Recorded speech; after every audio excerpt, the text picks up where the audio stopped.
So coming up today on This Is True Really News. It's right up there with pink flamingoism. There we are. Only took a while. A story about an endearing stray dog in Thailand.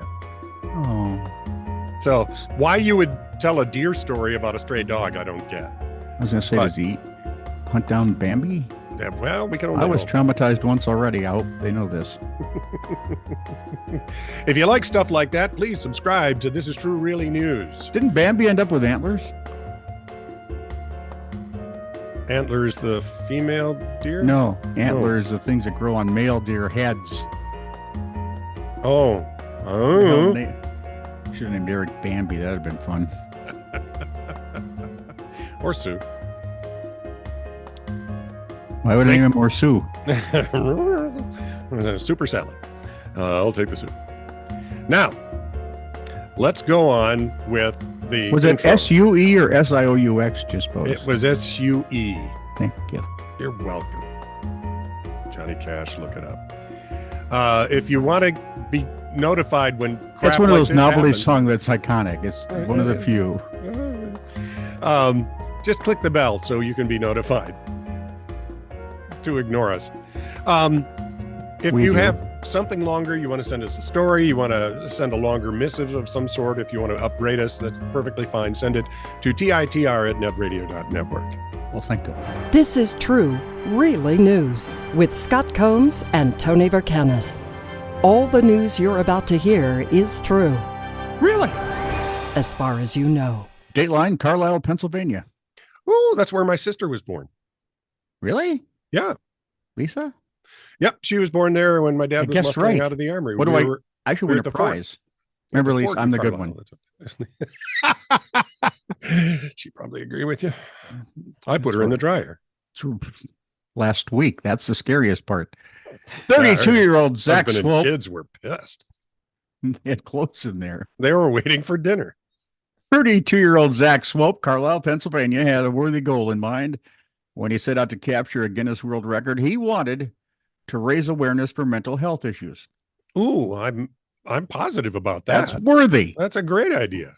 To that end, Regal Cinemas donated ready? They donated $7,777.77. So what they donated to the American Federation for Suicide Prevention after Swope saw 777 films in 365 days. Wow. Can he still see? I think he probably drools out of both sides of his mouth now. Well, then you know the floor is level, so that's nice. He started in July of 2020 with Minions Rise of Gru, a classic. I've not seen any of those movies. I watch every one of them because they're just ridiculously silly and fun. Oh, I may have to give one of them. Where was I then? Oh, the last movie he watched was Indiana Jones and the Dial of Destiny. So he went from a reasonably decent movie to one that should never have been made. Right? Swope wisely bought a Regal Unlimited membership for $22 a month, which allowed him to see as many films as he could.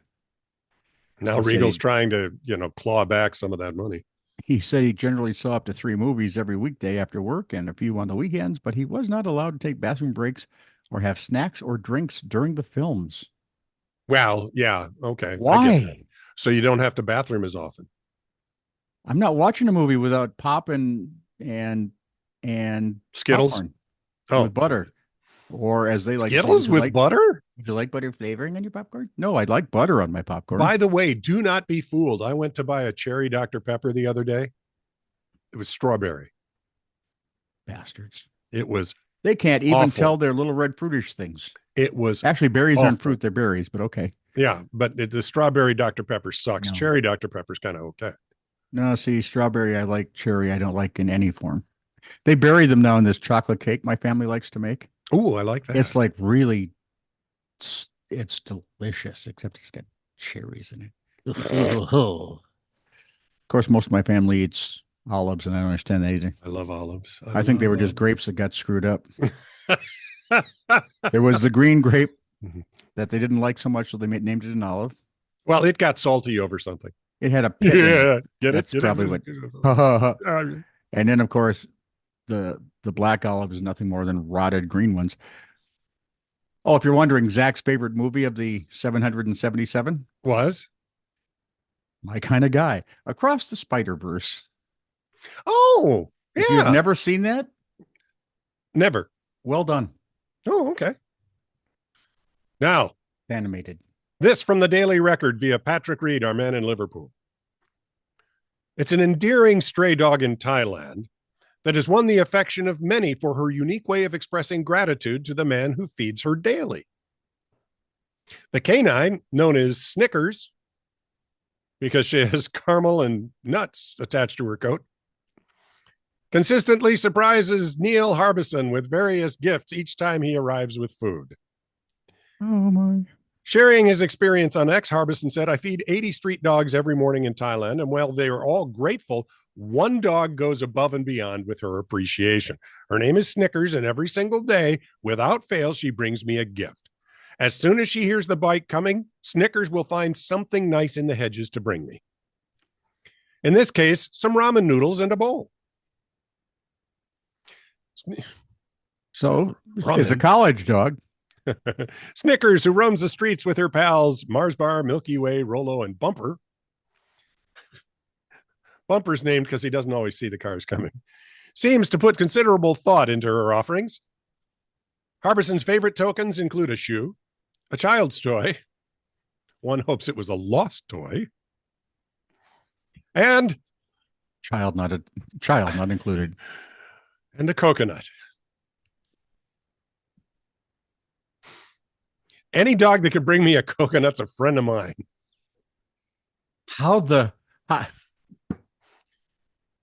Well, perhaps it grabs it by the husk. Perhaps two dogs get together and tie a string between them.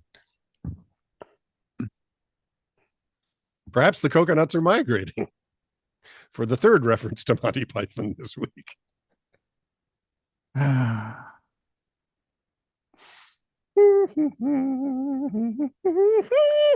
miss the days of the two-man pallbearing championship. In Bresna, Yes. In Bresna, which is in the Monty place. Yes. 7, count them, individuals are competing for the resort village's coveted title, Laziest Citizen. Somebody must have done some work because Reuters found out about it. I mean, come on. I'm trying to figure out how you didn't win it outright. It's the first time hearing of it. Oh, okay. I'd have kicked serious booty. You well, would've. Metaphorically, because kicking would require effort. According to Reuters report, all they have to do is lie down. I'm saying. That's in my wheelhouse. The contest, which promises a prize of $1,070. Wow. That's less than 1070. We used to work at a radio station at that frequency on the AM dial. K-Mom. Yeah. KMOM. It's gone now. Affectionately known as the mother. Only by you. No. Everybody call it Mom. Who was it that came up with that, though? The mother. I can't tell remember. me it wasn't Marvel. No, it was not Marvel. No. She was one of the sweetest people. We could never figure out why she was doing anything in a radio station. And the chewing tobacco thing always confused me. That I could understand. Have you met us? This was, if you worked at K-Mom, leaving was an experience. If you had to be home, like say at 2 p.m, you better start leaving at noon. Mm-hmm. Because everyone in the station would at some point stop you for a second. You'd chat, hardly ever about work. Yep. And then you got to the front desk and you'd say bye to Marvel, and that's a half hour. And Tom Hicks had hit you on the way out saying, you need any goat gifts? I have them galore. Never knew how to measure a galore, but hey. The contest for Laziest Citizen promises that prize of $1070. It's held every year. You're in, man. You're in. Dude. Next year's my year. This will be fun. Started back in 2012 to mock a popular stereotype of Montenegrins. Yep. Being lazy. So in 2022, a record of 117 hours was set. But after 20 plus days and over 500 hours, 7 of the 2023 class, which is down from the 21 who started. Yeah. for achievers. I mean, the 21. Yep. We're still at it. Yeah. And if you're wondering, no, you don't have to, do anything medically to make sure there are bathroom breaks and things every 8 to 10 hours, 10 minutes. Can you do that? I couldn't. No, that might kill me. Yeah, that might be the problem. So Motorman's friend. There you are. Each person gets 10 minutes every 8 hours to visit the restroom. Last year's champ, Diapers. Dubravka Oksich. He's 38. Said they all feel good. Excellent. There are no health problems. They are pampering us. All we have to do is remain lying down. Eat the Skittles and shut up. I'd like popcorn, please, with butter. Time goes by quickly, said Philippe Kenzevic. Kenzevic says Philippe, he's 23, and he said he is more than determined than the rest to get. Wait a minute. If you're determined to get the prize, wouldn't that mean you're, I don't know, doing something?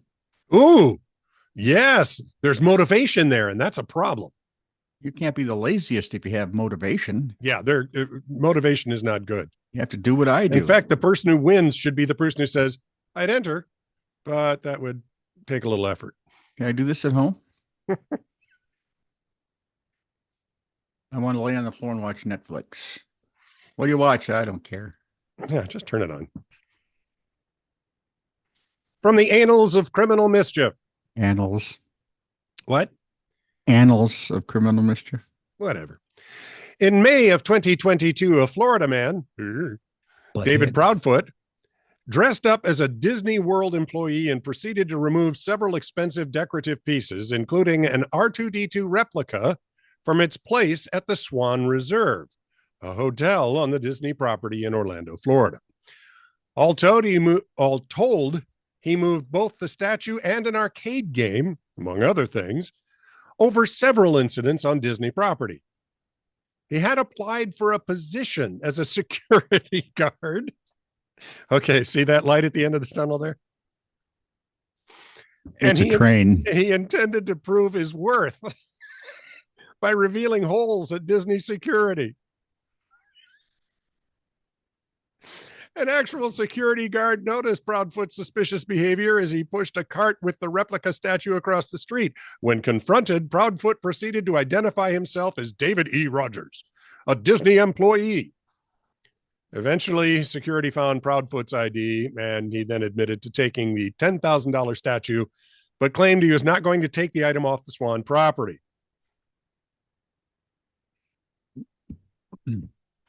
Proudfoot, and I find this a little unbelievable, Proudfoot had previously been charged with stealing about $15,000 from a Baltimore County school system during his time as an elementary school principal in Maryland.